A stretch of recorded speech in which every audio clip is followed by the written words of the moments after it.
Hare Krishna. By blessings of the Lord, we are learning Narasimha Stotram in praise of Lord Narasimha, composed by Prahlad Maharaja in the Padma Purana. We have learned 17 verses. We will continue towards that 18th verse today.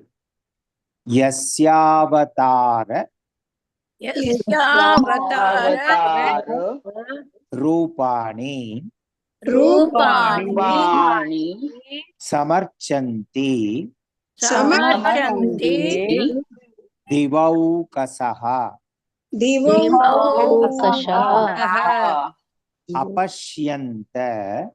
Apashyanta Param Rupam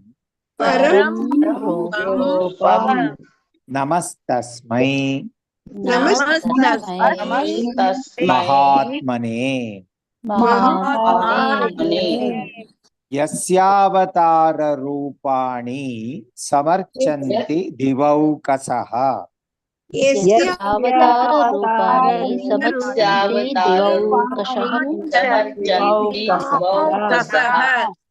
Sorry, I went for the combination of that. We will separately learn once. Yasyavatara Rupani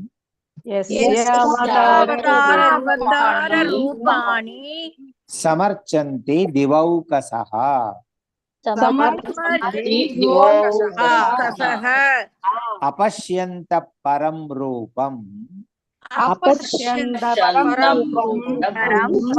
Namastasmai Mahatmane. Line by line. Yasyavatara Rupani Samarchanti Divaukasaha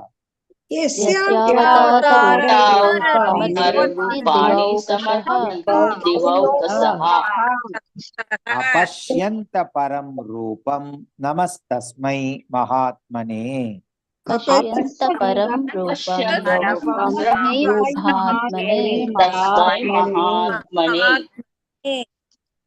Entire shloka. Yasyavatara Rupani Samarchanti Divaukasaha Apashyanta Param Rupam Namastasmai Mahatmane.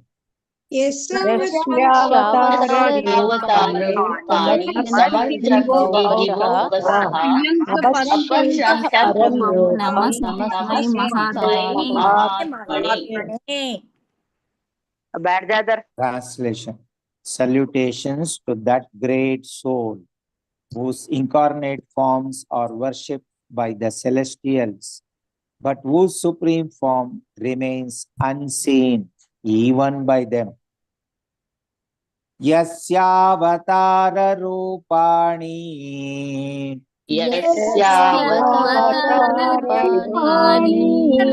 Yasyavatara Rupani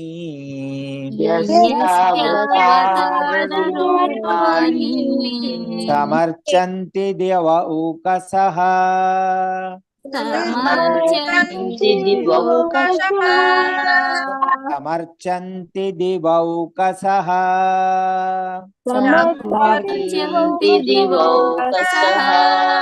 Apashyanta Param Rupam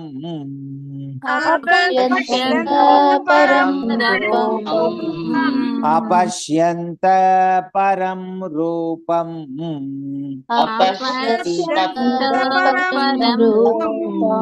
Namastasmai Mahatmane.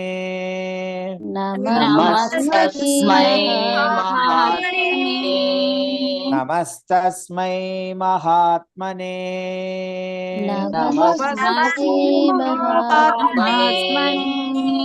Yasyavatara Rupani Samarchanti Divaukasaha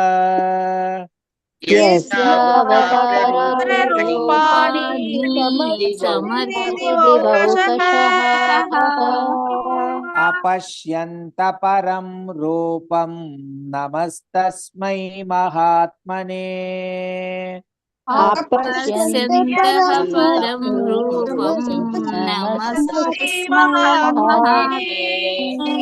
पश्यन्त परं रूपं नमस्तस्मै महात्मने अपश्यन्त परं रूपं नमस्तस्मै महात्मने पुरश्लोक यस्यावतार रूपाणि समर्चन्ति दिवौकसः अपश्यन्त परं रूपं नमस्तस्मै महात्मने यस्यावताररूपाणि समर्चन्ति दिवौकसः अपश्यन्त परं रूपं नमस्तस्मै महात्मने यस्यावतार रूपाणि समर्चन्ति दिवौकसः अपश्यन्त परं रूपं नमस्तस्मै महात्मने यस्यावताररूपाणि समर्चन्ति दिवौकसः अपश्यन्त परं रूपं नमस्तस्मै महात्मने। वर्स नंबर 19 पहला शब्द जो है वो योन्तः है। योन्तः तिष्ठन् अशेषस्य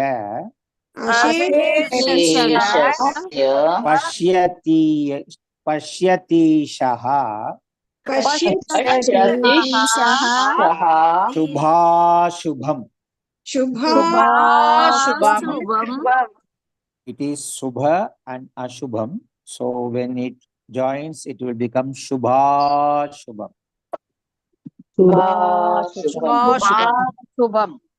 Tam Sarvasakshinam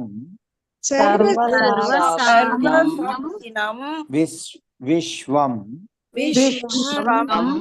Namasye Parameshwaram.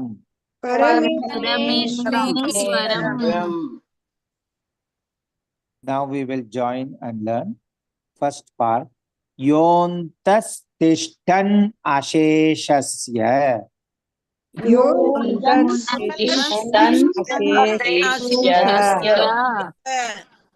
Yontas tishtan asheshasya.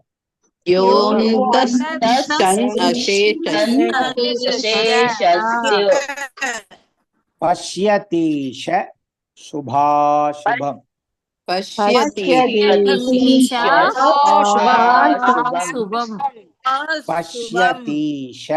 Shubhashubham.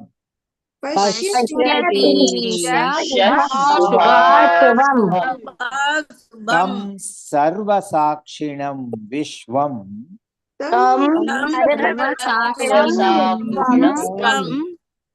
Namasye Parameshwaram.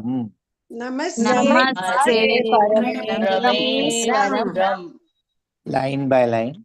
Yontas tishtan asheshasya Pashyatisha Shubhashubham.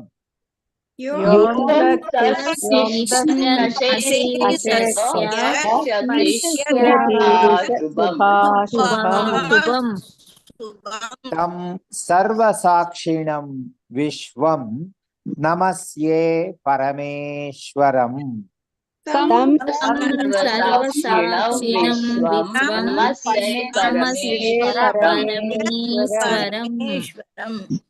Pura shlok. Yontas tishtan asheshasya Pashyatisha Shubhashubham. Tam Sarvasakshinam Vishwam Namasye Parameshwaram.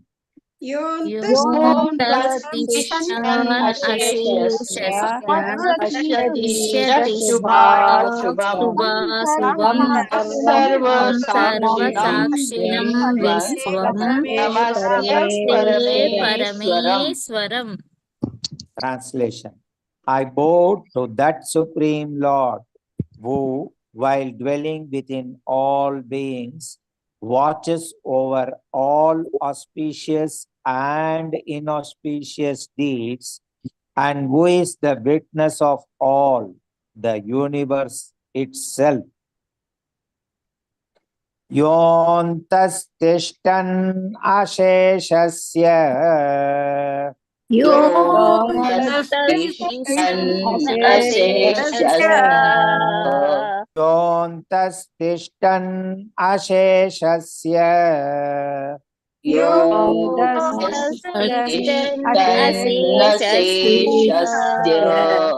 पश्यति शुभाशुभम्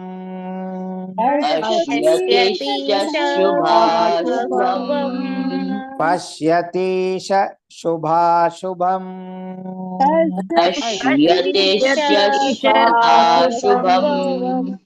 तं सर्वसाक्षिणं विश्वम् तं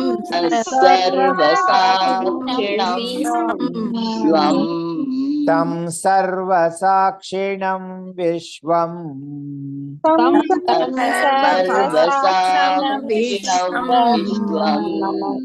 नमस्ये परमेश्वरम्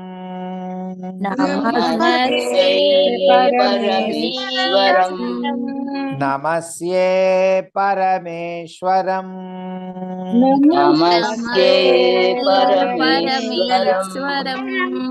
योऽन्तस्तिष्ठन् अशेषस्य पश्यति शुभाशुभम्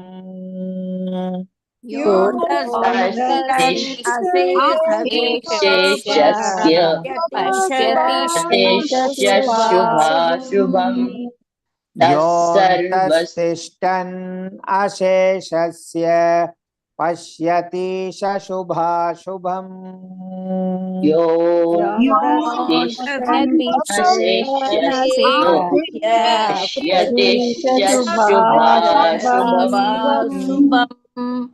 तं सर्वसाक्षिणं विश्वं नमस्ये परमेश्वरम्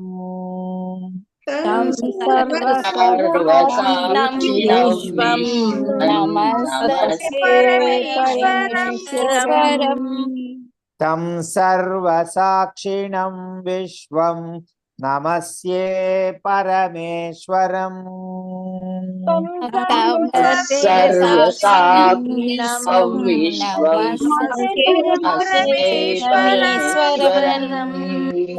पूरा श्लोक योऽन्तस्तिष्ठन् अशेषस्य पश्यति शुभाशुभम् तं सर्वसाक्षिणं विश्वं नमस्ये परमेश्वरम्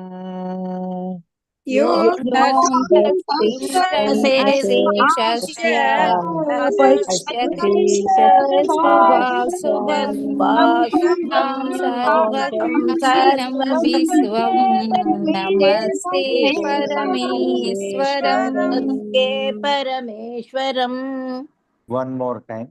योऽन्तस्तिष्ठन् अशेषस्य पश्यति शुभाशुभम् तं सर्वसाक्षिणं विश्वं नमस्ये परमेश्वरम्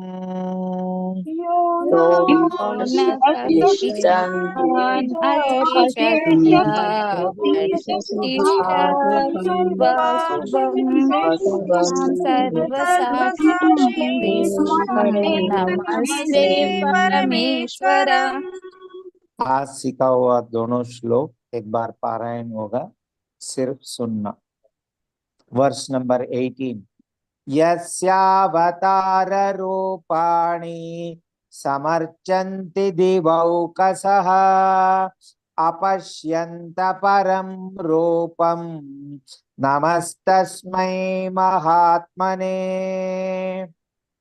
वर्स नंबर 19 योऽन्तस्तिष्ठन् अशेषस्य पश्यति शुभाशुभम् तं सर्वसाक्षिणं विश्वं नमस्ये परमेश्वरम्। Repeat after me. Hare Krishna, Hare Krishna, Hare Hare Krishna, Hare Hare Krishna, Krishna Krishna, Hare Hare, Krishna Krishna, Hare Hare, Hare Rama, Hare Rama, Hare Rama, Rama, Hare Rama, Rama Rama, Rama, Hare Hare, Rama Rama Rama, Rama, Rama Hare Hare